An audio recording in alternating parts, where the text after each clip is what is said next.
Hola chicos, la modalidad del día de hoy de la clase va a ser distinta. Me toca a mí hablar del laboratorio de leucocitos y en vez de estarles explicando con diapositivas, pensé hacer una práctica o que vean cómo trabajamos en el Laboratorio Nacional. Entonces ahorita estoy grabando en el Laboratorio Nacional de la FES Iztacala en el área de citometría de flujo, ¿sale? Entonces les explico rápidamente. Aquí tengo un citómetro de flujo.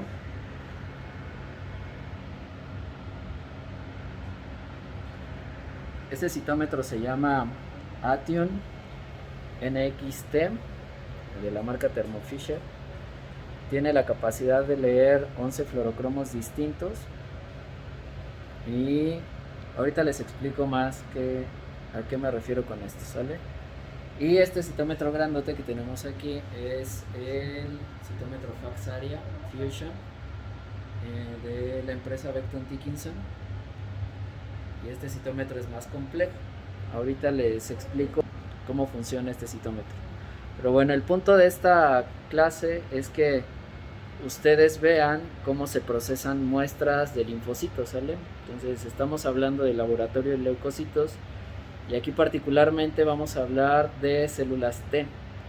Entonces lo que hicieron mis estudiantes que están acá es Victoria y Alonso. Ellos obtuvieron el vaso de un ratoncito y ese vaso está resuspendido. Y ahorita no nos interesa saber cuántos eritrocitos tenemos, sino nada más nos queremos enfocar en los leucocitos, ¿sale? Entonces lo que ellos van a hacer va a alisar esos eritrocitos por ósmosis durante un proceso de 5 minutos. Y una vez que se hayan lisado esos eritrocitos va a quedar una capa solo de leucocitos, ¿sale? Entonces pues ellos van a empezar a hacer esa determinación.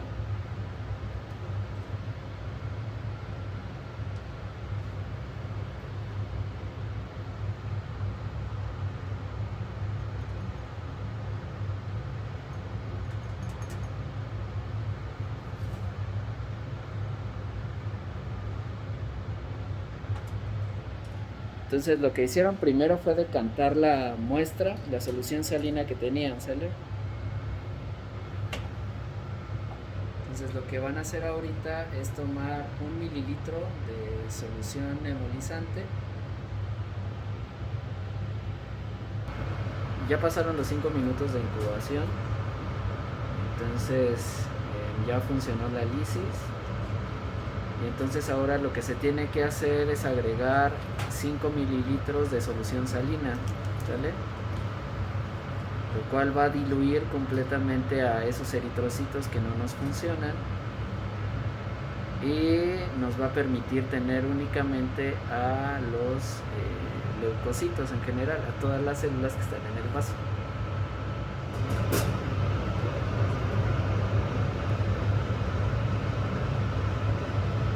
Posteriormente al procedimiento que vieron, a la lisis de eritrocitos, se tienen que centrifugar las células. Entonces tenemos aquí una centrífuga y vamos a poner los tubos en condiciones pares para equilibrar el peso.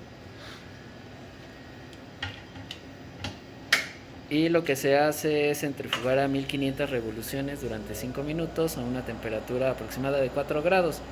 La centrífuga está marcando 7 grados, entonces no altera ningún problema la centrifugación. Entonces iniciamos el proceso.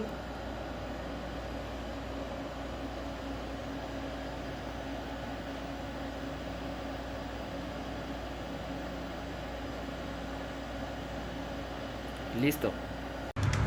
Posteriormente a la centrifugación ya tenemos el tubo y al fondo, si se dan cuenta, está el botón o el pellet, así se conoce, con todos los leucocitos, ¿sale? Y los restos de los eritrocitos quedan en la solución salina.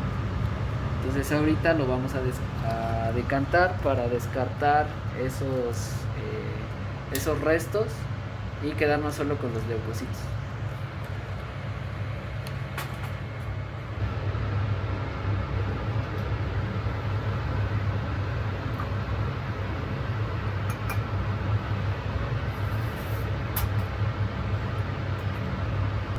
ya que se decantó la muestra, vamos a agregar 5 mililitros de solución salina y se va a resuspender.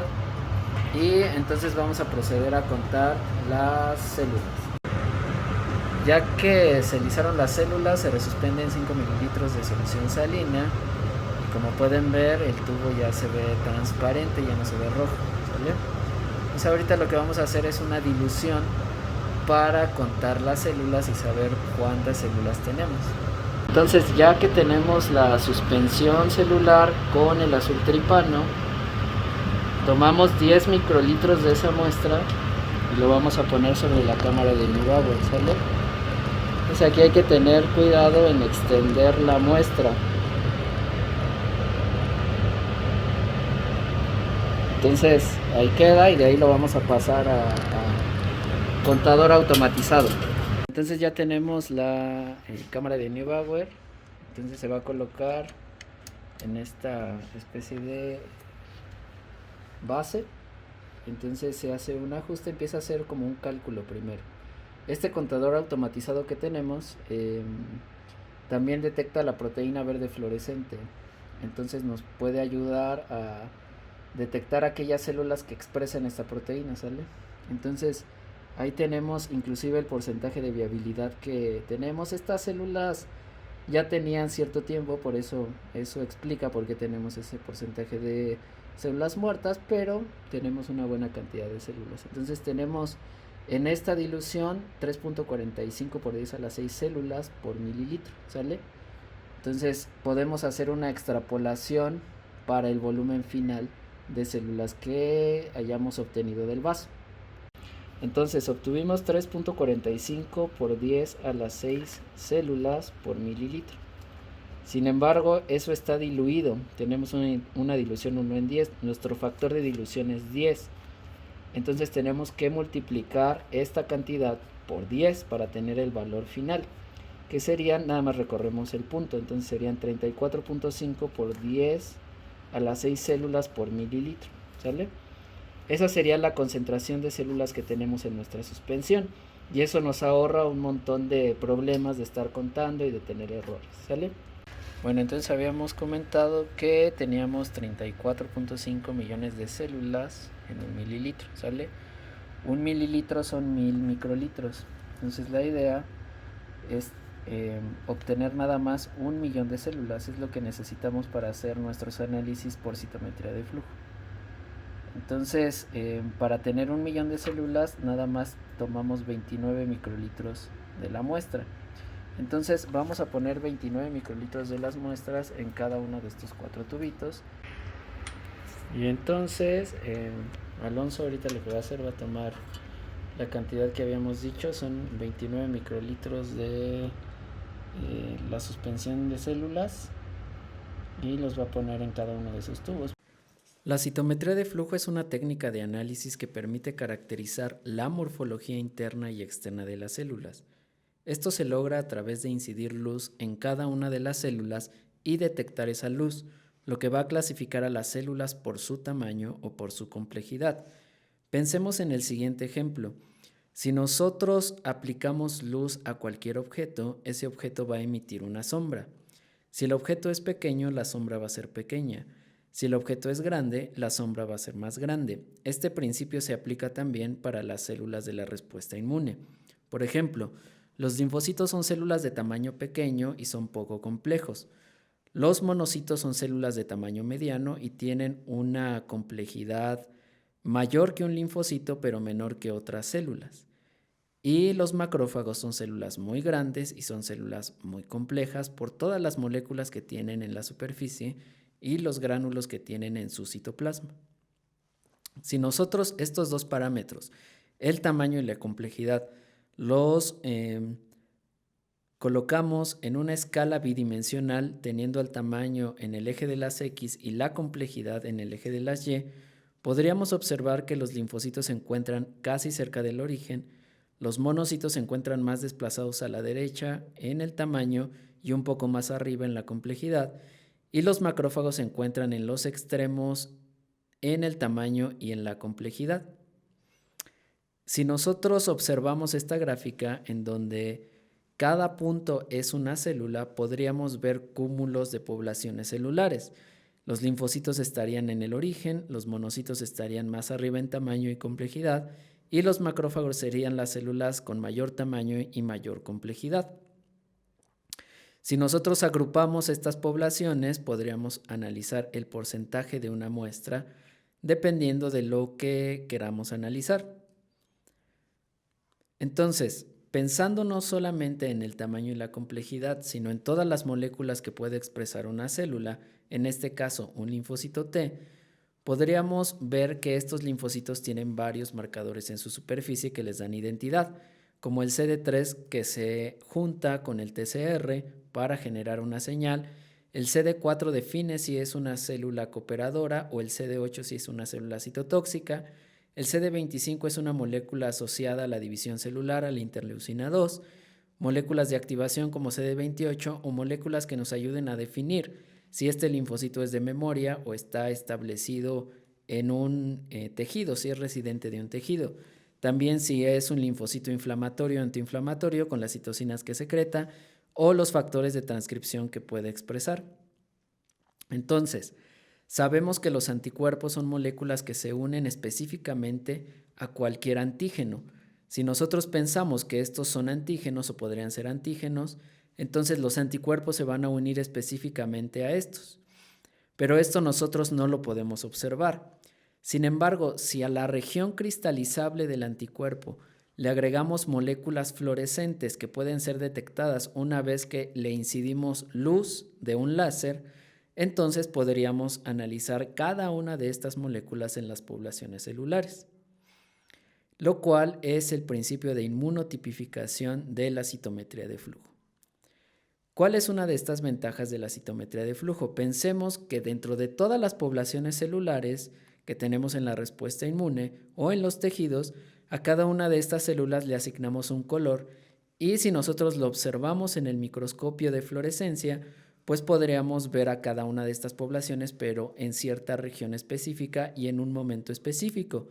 Sin embargo, la citometría de flujo nos permite analizar desde 5.000 células en un segundo. A continuación les presento uno de los citómetros que tenemos en el Laboratorio Nacional, que es el citómetro Attune NXT. Este equipo tiene la capacidad de detectar 11 fluorocromos distintos de forma simultánea, más tamaño y complejidad. Lo anterior permite una de la realización de análisis para la identificación de poblaciones celulares complejas, tanto de muestras humanas como de animales y modelos de experimentación. El equipo cuenta con la configuración siguiente: 4 canales en el láser azul de 488 nanómetros, 3 canales en el láser rojo de 638 nanómetros y 4 canales en el láser violeta o 405 nanómetros. Este citómetro pertenece a una generación que incorpora la tecnología de enfoque acústico, por lo tanto no requiere de cantidades grandes de fluidos para citometría, aumenta la sensibilidad y reduce los errores analíticos. Otro de los principios de la citometría de flujo es la separación celular. Pensemos nuevamente en el ejemplo anterior que ponía, en donde a cada célula de la respuesta inmune le asignamos un color, pero nosotros queremos en este ejemplo solamente separar las células rojas.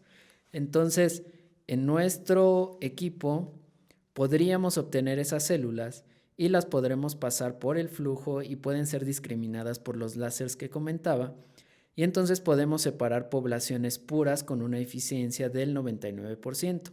Esto se logra con el siguiente citómetro que tenemos en el Laboratorio Nacional, que es el FACSARIA Fusion. El FACSARIA Fusion es un citómetro de alto desempeño que tiene la capacidad de detectar hasta 13 fluorocromos distintos de forma simultánea. Lo anterior hace posible la identificación de diferentes poblaciones celulares, tanto de humanos como de animales de experimentación. Una de las características especiales de este equipo es su alta sensibilidad, tanto en la detección del tamaño y granularidad celular, así como de los fluorocromos. Por lo tanto, es posible analizar 15 parámetros distintos simultáneamente. Para la realización de análisis avanzados con moléculas fluorescentes, este equipo cuenta con 3 láseres, azul, rojo y violeta. También este citómetro tiene la capacidad de separar muestras o sorting en 1, 2, 3 y 4 vías, y hasta en placas de 96 pozos, ya que cuenta con un autosampler en donde se pueden obtener desde una célula por pozo en una placa con una eficiencia del 99%. Finalmente, este equipo está dentro de una campana de flujo laminar con nivel de bioseguridad 2, lo cual permite mantener condiciones de esterilidad durante todo el proceso. Entonces, dentro de las técnicas aplicadas en citometría de flujo, no solo tenemos la inmunotipificación, también podemos analizar el ciclo celular basado en el DNA. Podemos analizar el potencial de membrana, la viabilidad celular, si la célula está viva o está muerta, la tensión de proteínas intracelulares e intranucleares. Podemos analizar la proliferación, cuántas veces se ha dividido una célula. Podemos separar a las células por sorting. Y dentro de las tecnologías más recientes está poder analizar la expresión de genes específicos en una población celular, el RNA mensajero, o también podemos hacer ELISA por citometría de flujo. Entonces, estas son las ventajas en general de la citometría de flujo. Y en el laboratorio tenemos anticuerpos que están acoplados a moléculas fluorescentes. Entonces los anticuerpos se van a unir específicamente a epítopos o antígenos en la superficie de la célula. En este caso el antígeno es el CD4. Entonces este anticuerpo sería anti-CD4 y está acoplado a esta molécula fluorescente que se llama APC. ¿Sale? Eso por un lado. Tenemos también este que es anti-CD8 y este está acoplado a una molécula fluorescente distinta. ¿Sale? Entonces el antígeno en este caso sería la molécula CD8, entonces el anticuerpo sería anti-CD8 y esta es la molécula fluorescente, brillante violeta 605, ¿sale? Entonces la idea aquí es tomar una pequeña muestra representativa dependiendo de la concentración en la que te vendan este reactivo o este anticuerpo. Tomamos una pequeña muestra y la vamos a agregar a los tubos que ya teníamos marcados, ¿sale? Entonces ya que tenemos las muestras, lo idóneo es empezar a pasarlas en el citómetro de flujo. Entonces se colocan en esta pieza, ahorita el citómetro se está lavando. Entonces tenemos que empezar a pasar cada uno de nuestros controles para poder tener una certeza de que los datos que vayamos a obtener sean correctos, ¿sale? Entonces vamos a plantear un nuevo experimento.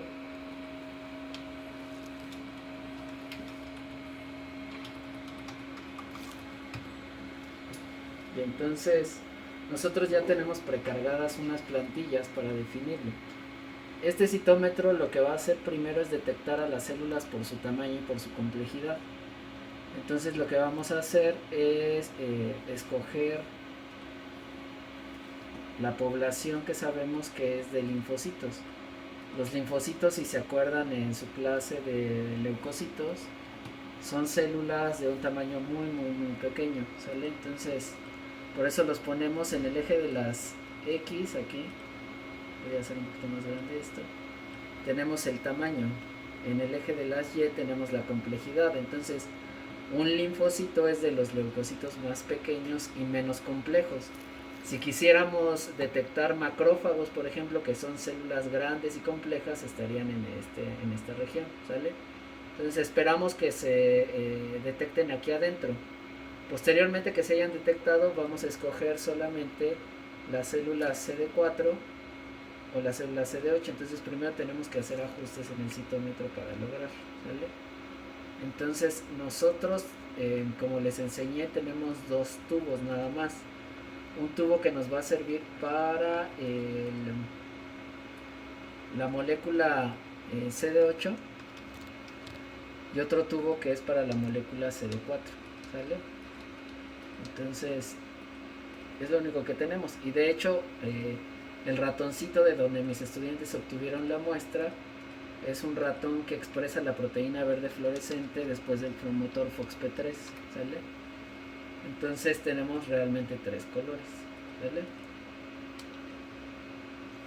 Bueno, entonces una vez que ya tenemos ajustado el citómetro, la muestra la ponemos acá abajo. La primera muestra que nosotros pusimos o estamos poniendo son células que no tienen ninguna marca, solamente van a tener la marca de la proteína verde fluorescente. Entonces hacemos los ajustes de siempre en el citómetro.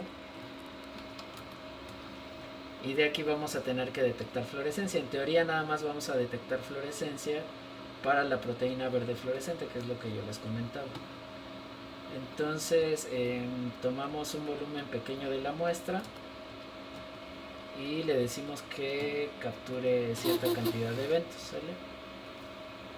Entonces empezó el citómetro a adquirir la muestra. Ahorita van a empezar a ver muchos puntitos aquí. Cada uno de esos puntitos es una célula, ¿sale? Entonces si alcanzan a ver, se alcanza a definir muy bien la población de linfocitos. Entonces aquí está la marca de la proteína verde fluorescente. Sin embargo, yo necesito que se vea más potente esa marca, ¿vale? Entonces, como no hay detección de CD4 o de CD8, este control está bien, ¿sale?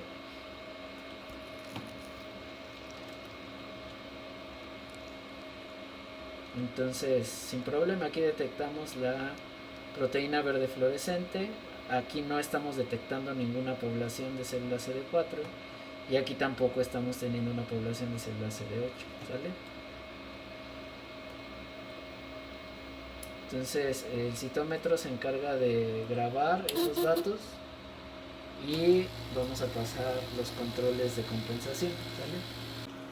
Bueno, y entonces el citómetro pide los controles de compensación. Entonces ya sabíamos que si se expresa la proteína verde fluorescente y solamente adquirimos esa muestra, ¿sale? Entonces así para cada fluorocromo. El siguiente fluorocromo que me va a pedir es la molécula CD4. Entonces aquí esperamos tener positividad en esta región. Esperamos tener un pico, que aquí está, ¿sale? Entonces esto nos ayuda a distinguir a las células, a los linfocitos. Acuérdense que los linfocitos no se pueden distinguir por el microscopio, porque las células NK, los linfocitos CD4, CD8 o los linfocitos B, pues tienen la misma morfología. Entonces esta técnica nos ayuda a distinguir las moléculas de su superficie, ¿sale? Entonces estos anticuerpos, al ser tan pequeños, distinguen de manera muy precisa cada una de las poblaciones que estamos analizando, ¿sale? Entonces aquí nuevamente estamos esperando tener una marca positiva para los linfocitos CD8, que ahí está, ¿vale? Entonces, de acuerdo a sus libros y a lo que hemos observado en las clases, hay mayor porcentaje de células CD4 que de células CD8, ¿sale? Entonces aquí ya nada más estamos esperando tener la población final, que sería analizar a las células de la región R2, o sea, los linfocitos que vienen aquí. En un eje vamos a ver a las células CD4, en otro eje vamos a ver a las células CD8, ¿sale? Entonces, si esto es correcto, vamos a alcanzar a distinguir a los linfocitos CD4 y a los linfocitos CD8. Entonces, colocamos nuestro tubo problema en el citómetro y corremos la muestra, ¿sale? Entonces, en teoría tenemos que ver una población bien definida de linfocitos CD4 y una población bien definida de linfocitos CD8. Aquí está, ¿vale? Entonces, si tomamos esta población de aquí como nuestro 100%, nos vamos a dar cuenta que el 27% aproximadamente son células CD4 y el 9% son células CD8, ¿sale? Entonces, pues eso es lo que les quería explicar. Simplemente, chicos, es muy sencillo. Y pues bueno, les voy a hacer preguntas al respecto, ¿sale? Cuídense, saludos.